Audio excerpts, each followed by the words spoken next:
Bundan oldingi storiesdagi videoni oxirida gapirgan gaplarim ba'zi bir insonlarga tushunarsiz bo'lgan bo'lishi mumkin, lekin o'ylaymanki aqli raso insonlar buni tushunib bo'lishdi.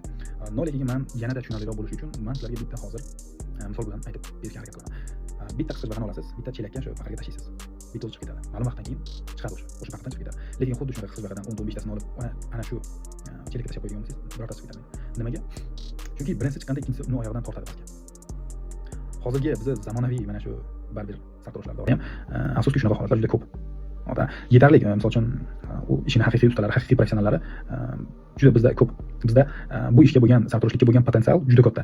Boshqa millatlarga, boshqa deylik, boshqa davlatlarga qaraganda.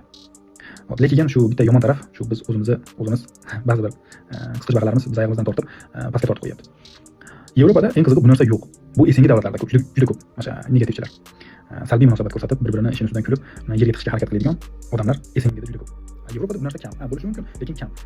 U yerda misol uchun deylik eng zo'r masterlar, eng zo'r barberlar 20-30 yil umrining yarmini berib olgan odamlar mana shu sohaga. Deylik bitta tadbirga keldi, bir chempionatga, bir qanaqa konkursga keldi. U yerda boshqa yangi misol deylik bir master barber sartarosh. Endi 2 yil bo'ldi, yoki 3 yil bo'ldi, lekin molodets misol uchun chiqib o'zini master klassini o'tkazgan bo'lsa, bu mana bu tajribalik barber koptusda o'tiradi, xuddi student talabaga o'xshab qog'oz ruchkasini olib, u aytayotgan gaplarni hammasini yozib, o'ziga misol uchun qanaqadir ma'lumot olishga harakat qiladi. Men o'ylaymanki, bu insonda fokus o'ziga qaratilgan. Fokus o'ziga qaratgan bu tajribali usta koptusda. O'shuning uchun ham bu shunaqa koptusda bo'lgan. Shunaqa shu darajada taniqli, butun dunyo kerak bo'lsa taniydigan sartaroshlar yetishib chiqqan.